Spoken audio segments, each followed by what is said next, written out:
সেদিনের সেই মিষ্টি বিতরণের 5 দিন পরেই সবাই মিলে ঠিক করলো যে অগ্নি এবং ইরার বিয়ের আনুষ্ঠানিকতা এবার সেরেই ফেলবে। আনুষ্ঠানিক বিয়ের বিষয়ে ইরাও অমত করেনি, তাই ইরা এবং অগ্নির মতামত নিয়েই পরিবারের সবাই মিলে ওদের আনুষ্ঠানিক বিয়ের দিন ঠিক করে ফেলে। ইরার বিয়ের আর মাত্র 7 দিন বাকি। ইরা চায় যে তারা সবাই মিলে ইরার অনেক জোরাজুরির ফলে তুর্য, মায়া এবং ইমন আজ দেশে ফিরছে। তুর্য কাজের চাপ সামলে অনেক কষ্টে 10 দিনের সময় বের করে বাংলাদেশে এসেছে। তুর্য এবং মায়া যে বাংলাদেশে আসছে এটা এখনো খানবাড়ির কেউই জানে না। তুর্য খানবাড়ির সদর দরজায় দাঁড়িয়ে 2বার কলিং বেল বাজালো। তৃতীয়বারের মতো কলিং বেলে হাত রাখতে যাবে, ঠিক তখনই সদর দরজা খুলে দিল আতিয়া বেগম। আতিয়া বেগম সদর দরজা খুলে দিতেই তুর্য, মায়া এবং ইমন 3জন মিলে চিৎকার করে বলে উঠল, সারপ্রাইজ। আতিয়া বেগমের পুরো বিষয়টা বুঝে উঠতে একটু সময় লাগলো। আতিয়া বেগম যেন নিজের চোখকে বিশ্বাস করতে পারছে না। সে ভাবতেই পারছে না যে তার কলিজার টুকরাগুলো এভাবে তাকে না জানিয়ে বাংলাদেশে চলে এসেছে। আতিয়া বেগম ছেলে মেয়েদের জড়িয়ে ধরে কান্না শুরু করে দিল। আতিয়া বেগমের কান্না দেখে মায়াও সমান তালে কেঁদে চলেছে। কিছুক্ষণ পরে আতিয়া বেগম নিজেকে কিছুটা সামলে তুর্য, মায়া এবং ইরাকে বলল ফ্রেশ হয়ে আসতে। আতিয়া বেগমের কথা অনুযায়ী মায়া এবং তুর্য চলে যায় তুর্যর রুমে, আর ইমন চলে যায় তুর্যর পাশের রুমে। আরাফ খান 2 দিন আগে ব্যবসার কাজে দেশের বাইরে গেছে। সে থাকলে ওদেরকে এভাবে হঠাৎ করে আসতে দেখে অনেক খুশি হতো। পুরো 1 ঘন্টা পরে সবাই ফ্রেশ হয়ে আবারও ড্রয়িং রুমে চলে আসে। আতিয়া বেগম এতক্ষণ কাজের লোকেদের সাহায্য নিয়ে কিছু রান্নাবান্না করে রেখেছে। খাবার তৈরি থাকার ফলে আতিয়া বেগম সময় নষ্ট না করে ওদেরকে ডাইনিং টেবিলে বসতে বলল। তারপর সবাই মিলে একসঙ্গে খাওয়া দাওয়া শুরু করলো এবং খেতে খেতে তারা অনেক কথা বলল। কথা বলার এক পর্যায়ে আতিয়া বেগম জিজ্ঞেস করলো, কিরে তোরা যে বাংলাদেশে আসছিস তা একবারও জানালি না কেন? মায়ের কথার উত্তরে তুর্য বলল, বললে কি সেটা সারপ্রাইজ থাকতো? কই, আগে তো কখনো আমাকে এভাবে সারপ্রাইজ দিসনি। এমনিতেই আমাদের বাংলাদেশে আসার কথা ছিল। আসলে ইরার বিয়ে হয়েছে প্রায় 4 মাস আগে। তখন বিয়েটা পারিবারিকভাবে হলেও এবার তারা আনুষ্ঠানিকভাবে বিয়ের কাজটা সেরে ফেলতে চাচ্ছে। বেস্ট ফ্রেন্ড হওয়ার সুবাদে আমাদের তো আসতেই হতো। বিয়ের এখনো 7 দিন বাকি আছে। আমাদের আসার কথা ছিল বিয়ের আগের দিন, কিন্তু আজ কিছুদিন যাবৎ মায়া বলছিল যেতেই যখন হবে তাহলে কিছুদিন আগেই যাই। তোমাদের সঙ্গে কটার দিন সময়ও কাটানো যাবে। তুর্যর কথা শুনে আতিয়া বেগম মুখটা ভার করে বলল, দেখ 4 মাস আগে পারিবারিকভাবে বিয়ে হয়েছে বলে এখন ওরা আনুষ্ঠানিক বিয়েটা সেরে ফেলেছে, আর আমি পারিবারিকভাবে তোদের বিয়ে দিয়েছি 9 বছর আগে। অথচ তোদের এখনো মনে হচ্ছে না যে তোদের আনুষ্ঠানিকভাবে বিয়েটা সেরে ফেলা দরকার। আমার একটা মাত্র ছেলে তুই। তোর বিয়ে নিয়ে আমার কত আশা ছিল জানিস? তুই আমার সেসব আশায় জল ঢেলে দিয়েছিস। আতিয়া বেগমের কথা শেষ হতেই মায়া বলে উঠল, মামনি তুমি তো শুধু তোমার ছেলের কথাটাই ভাবছো, আমার কথাটা একবারও ভাবলে না? আমারও তো কত আশা ছিল বউ সাজার। তোমার নিরামিষ ছেলের সঙ্গে বিয়ে দিয়ে আমার সব আশায় তুমি ছাই ফেলে দিয়েছ। মায়ার কথা শুনে তুর্য বলল, তোমার বউ সাজার ইচ্ছা ছিল? সে তো সব মেয়েরই থাকে। কই, কখনো বলনি তো। এটা কি বলার মতো কোনো কথা? বয়স তো কম হলো না, এটা তো আপনার নিজেরই বোঝা উচিত ছিল। প্রতিটা মেয়েরই তো চায় 2 হাত ভর্তি মেহেন্দি লাগিয়ে বেনারসি শাড়ি পরে বউ সাজতে। তুর্য বৃদ্ধাঙ্গুলের সাহায্যে কপাল চুলকাতে চুলকাতে বিড়বিড় করে বলল, 2 দিন পরে বাচ্চার বাবা হব, এখন আবার বিয়ে করাটা কি রুচিসম্মত কাজ হবে? তুর্যর বিড়বিড় করে বলা কথাগুলো পাশ থেকে ইমন শুনে ফেলেছিল। তাই তো তুর্যর কথার পৃষ্ঠে ইমন বলল, ভাই তোর তো কপাল ভালো, এমন একটা মা পাইছিস যে কিনা 20 বছর বয়সে তোকে একবার বিয়ে করাইছিল, আর বয়স এখন 29 থেকে 30 বছর বয়সে আবার বিয়ে করানোর জন্য উঠে পড়ে লেগেছে। আর এদিকে আমার অবস্থা দেখ, 27 বছর বয়স হয়ে গেলেও এখনো কেউ একবারের জন্যও বলল না যে বাবা ইমন, তোর বয়স হয়েছে, এবার বিয়েটা করে নে। ইমনের কথা শুনে সবাই হু হু করে হেসে উঠল। ইমন আসলে এমনই, ও একবার কথা বলতে শুরু করলে কি বলছে না বলছে সেদিকে কোনো হুঁশই থাকে না। আতিয়া বেগম কোনো রকমে তার হাসি থামিয়ে ইমনকে বলল, বাবা, আমি তো শুধু তুর্যর মা না, আমি তোমারও মা। তোমার বিয়ের চিন্তাটাও আমার মাথায় আছে। সত্যি? হুম। কই তাহলে আপনি তো আমাকে একবারও বললেন না যে বাবা ইমন, বয়স তো কম হলো না, এবার বিয়েটা করে নাও। অথবা একটা মেয়ে দেখিয়েও বললে না যে এই মেয়েটাকে বিয়ে করো। বাবা, আমি তো জানি না তোমার কেমন মেয়ে পছন্দ। আরে আন্টি, আপনি যে কি বলেন না, আমার কোনো পছন্দ অপছন্দ নাই। দেশি বিদেশি, কালা ধলা, ধনী গরিব এসব নিয়ে আমার কোনো মাথা ব্যথাই নেই। যেমনই হোক আমার একটা বউ হলেই চলবে। ইমনের মুখে এমন কথা শুনে আতিয়া বেগম গোল গোল চোখ করে ইমনের দিকে তাকিয়ে রইল কিছুক্ষণ। আতিয়া বেগমকে এভাবে তাকিয়ে থাকতে দেখে ইমন কিছুটা অপ্রস্তুত হয়ে পড়ল। তবুও নির্লজ্জের মতো বলল, বেয়াদবি মাফ করবেন আন্টি, আসলে বিষয়টা হচ্ছে কি, তুর্য এবং আমি তো প্রায় সমবয়সী। তুর্য বিয়ে করছে 9 বছর আগে, আর আমি এখনো ঠিক মতো একটা প্রেমই করতে পারছি না। এই কথাগুলো মনে হলেই কচু গাছের সঙ্গে গলায় দড়ি দিতে ইচ্ছা করে। ইমনের কথা শুনে আবারও সবাই হু হু করে হেসে ওঠে। ইমনের কথা শেষ হওয়ার কিছুক্ষণ পরেই তুর্য সিরিয়াস ভঙ্গিতে বলে ওঠে, আম্মু, তুমি কি সত্যিই চাও আনুষ্ঠানিকভাবে আমরা আবার বিয়েটা করি? হ্যাঁ বাবা, আমি খুব করে চাই আমার মেয়েটাকে বধূ বেশে দেখতে, ধুমধাম করে আমার ছেলের বিয়ের অনুষ্ঠান করতে। ঠিক আছে আম্মু, তোমার সব ইচ্ছা পূরণ হবে, কিন্তু আমার হাতে সময় খুবই কম। আমি কোনো রকমে 10টা দিনের জন্য দেশে এসেছি। এর মধ্যে নিজের বিয়ের অনুষ্ঠানটা সেরে ফেলতে হবে, আবার ইরার বিয়েটাও অ্যাটেন্ড করতে হবে। ছেলে মাত্র 10 দিনের জন্য দেশে এসেছে কথাটা শোনার পরে আতিয়া বেগমের মনটা খারাপ হয়ে যায়। তবে পরক্ষণেই আবার এটা ভেবে খুশি হয় যে ছেলের বিয়ে নিয়ে তার সকল ইচ্ছা এবার পূরণ হবে। তাই আর কথা না বাড়িয়ে খাওয়া দাওয়া শেষে সবাইকে রেস্ট নিতে বলে আতিয়া বেগম। নিজের রুমের দিকে চলে যায়। খাওয়া শেষে যে যার রুমের দিকে রওনা হয়। মায়া তুর্যর সঙ্গে তুর্যর রুমে গিয়ে নিজের লাগেজটা নিয়ে তুর্যর রুম থেকে বেরিয়ে যেতে নেয়। হঠাৎ মায়াকে লাগেজ নিয়ে বেরিয়ে যেতে দেখে তুর্য কিছুটা অবাক হয়ে জিজ্ঞেস করে, কি ব্যাপার, তুমি কোথায় যাচ্ছ? আমার আগের রুমে। কেন? রেস্ট নিব তাই। রেস্ট নেওয়ার জন্য ওই রুমে যেতে হবে কেন? আমি এখন থেকে ওই রুমেই থাকবো। তুর্য খানিকটা বিরক্ত হয়ে মায়াকে জিজ্ঞেস করলো, হঠাৎ এভাবে ঘর আলাদা করার কারণ জানতে পারি? আপনি তো বললেন আমাদের আবার বিয়ে হবে। হ্যাঁ, তো তো আমি চাই এই কয়টা দিন আলাদা রুমে থাকতে। তুর্য মায়ার দিকে তাকিয়ে কপাল কুঁচকে জিজ্ঞেস করলো, বিয়ের সঙ্গে আলাদা রুমে থাকার সম্পর্ক কি? মায়া লজ্জামাখা কণ্ঠে বলল, বাসর ঘরে মেয়েদের একটু লজ্জা পেতে হয়। আমি যদি সবসময় আপনার পাশেই থাকি তাহলে বাসর ঘরে নতুন করে লজ্জা পাবো কিভাবে? তাই আমি আজ থেকে আমার রুমে থাকবো। মায়ার কথা শেষ হতেই তুর্য মায়ার দিকে এগিয়ে এসে এক হাতে মায়ার কোমর জড়িয়ে ধরল এবং অন্য হাতটা হঠাৎ করে মায়ার স্পর্শকাতর জায়গায় রাখলো। তুর্যর এমন কাজে মায়া লজ্জায় একদম লজ্জাবতী লতার মতো কুঁচকে গেল। মায়ার এমন অবস্থা দেখে তুর্য তার মুখে দুষ্টু এক হাসি এনে বলল, দেখো, আমি কাছে আসলে তুমি এমনিতেই সবসময় লজ্জা পাও, তাই স্বাভাবিকভাবেই বাসর ঘরও আমি যখন কাছে আসব তখন তুমি লজ্জা পাবে।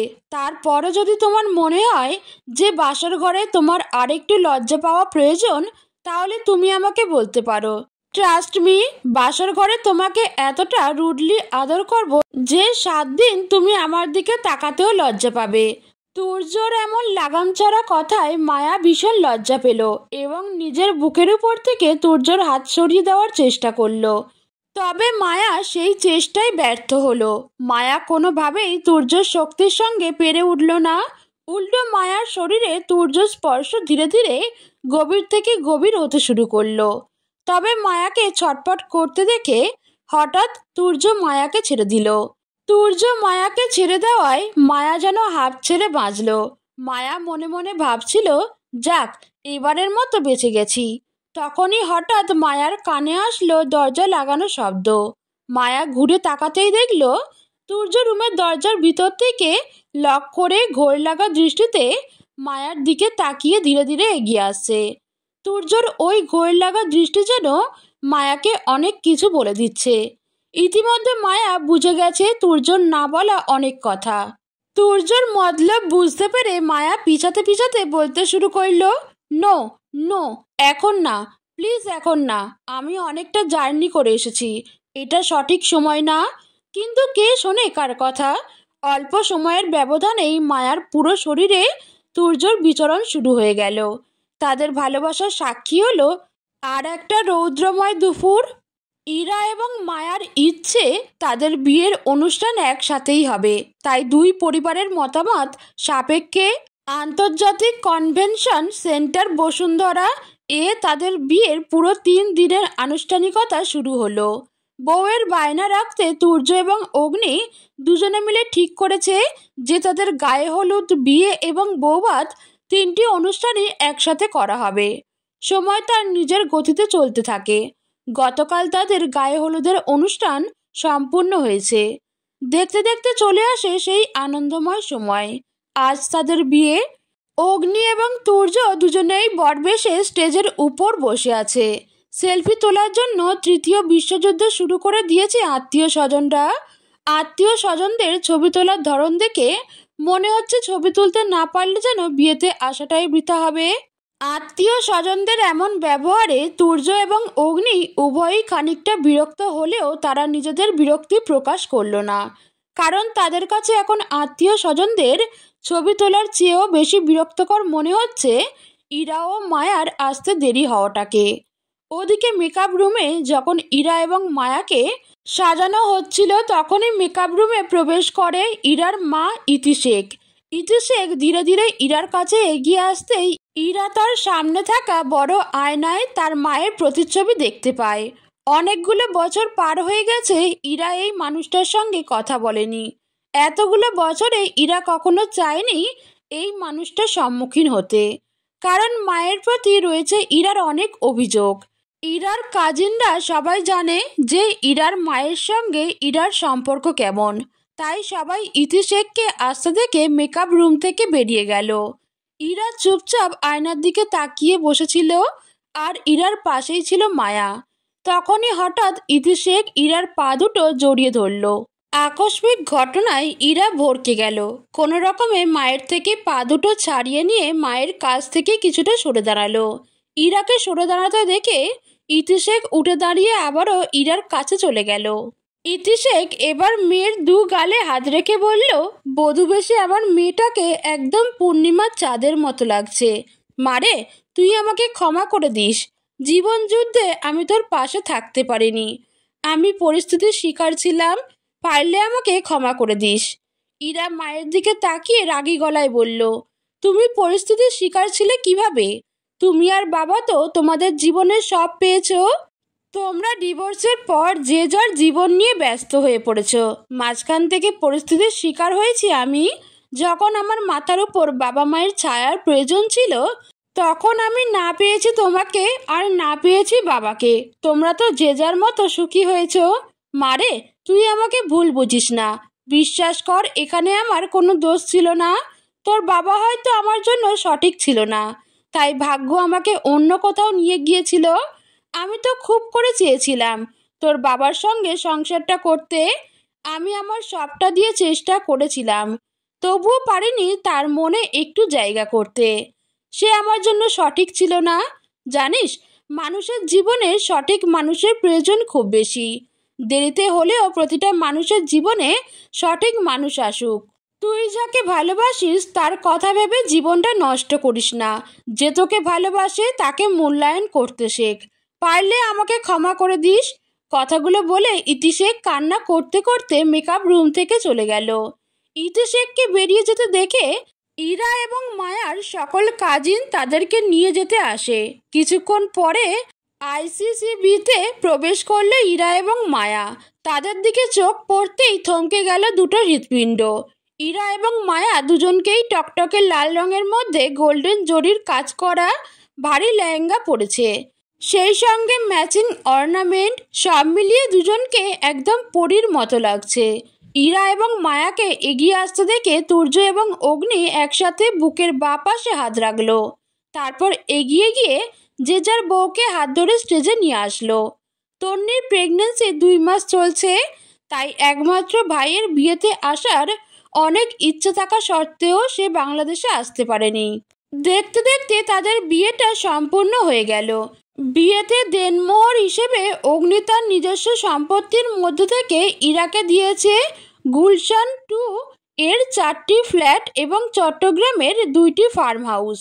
আর তুর্য মায়াকে মোহরানা হিসেবে দিয়েছে নিজের স্থাবর অস্থাবর সম্পত্তির 40% শেয়ার।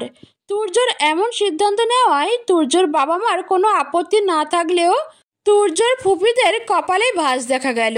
তুর্যর বড় ফুপি কোনোভাবে এটা মানতে পারছে না যে তার হাত থেকে সোনার হরিণ চলে গেল। তুর্বর চেয়েছিল তার ছোট মেয়ের সঙ্গে তুর্যর বিয়ে দিতে, কিন্তু দুর্ভাগ্যবশত তার সেই স্বপ্ন আর সত্য হলো না।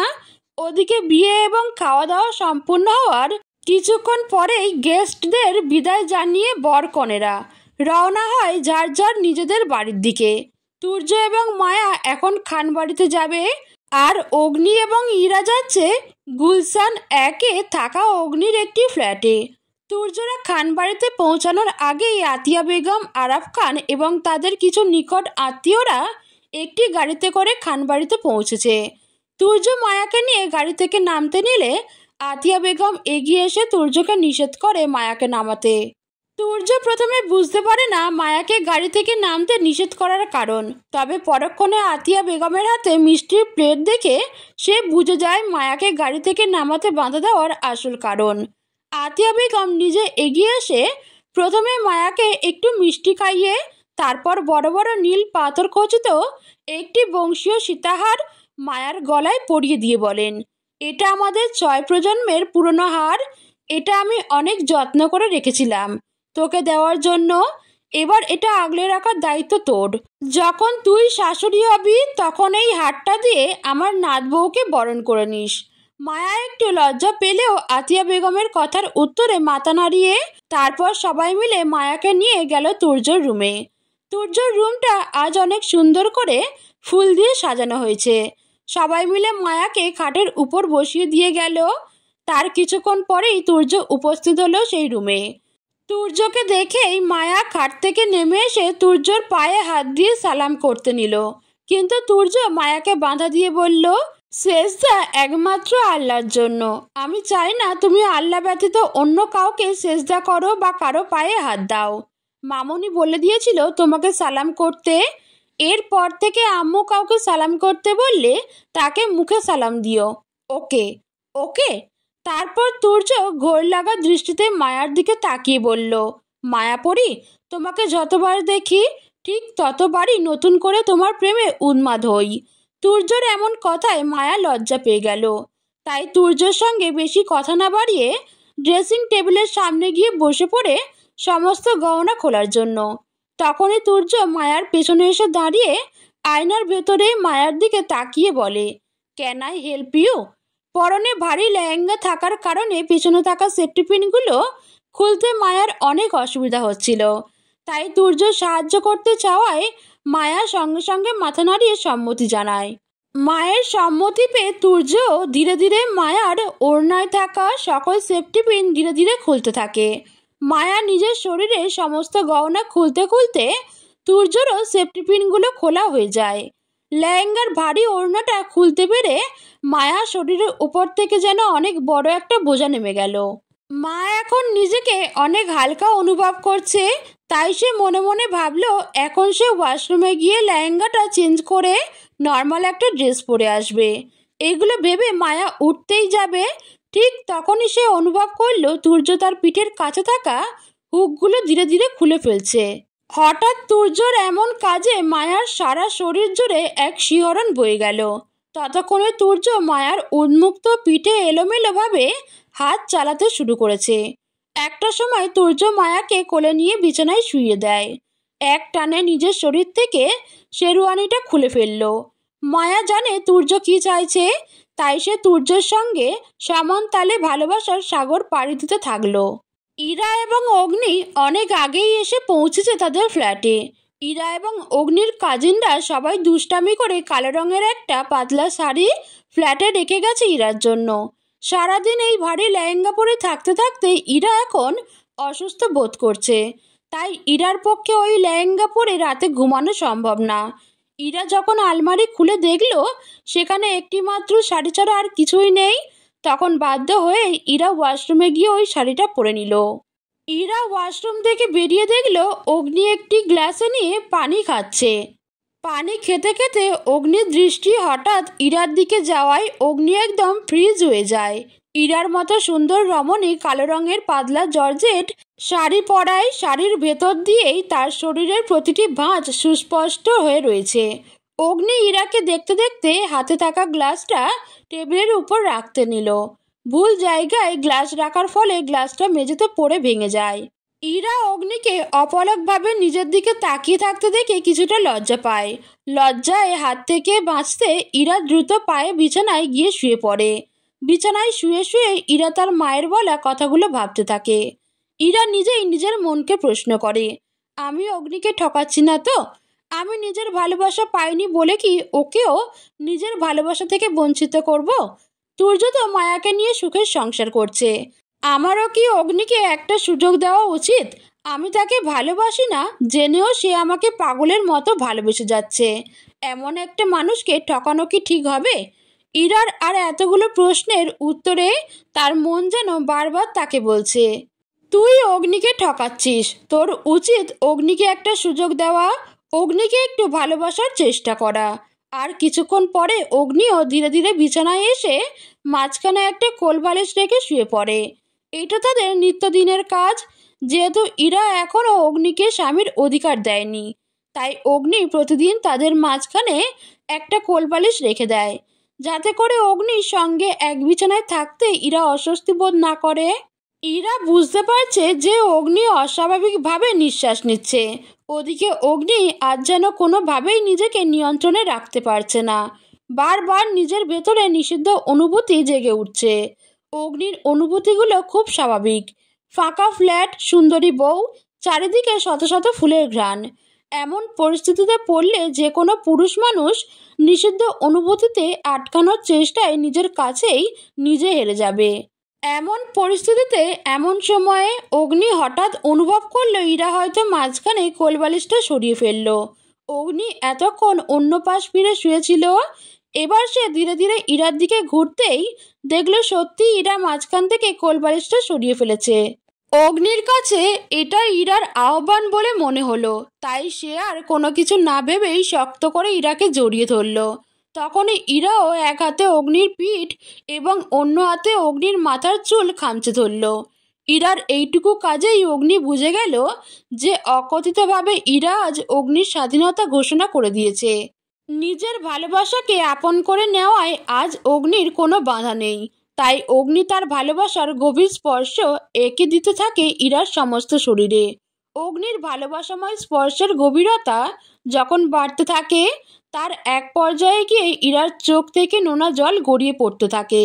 অগ্নি যখন অনুভব করে যে ইরা কান্না করছে, তখন সে কোনো রকমে নিজেকে একটু সামলে ইরার দিকে করুণভাবে তাকিয়ে জিজ্ঞেস করে, বেশি কষ্ট হচ্ছে?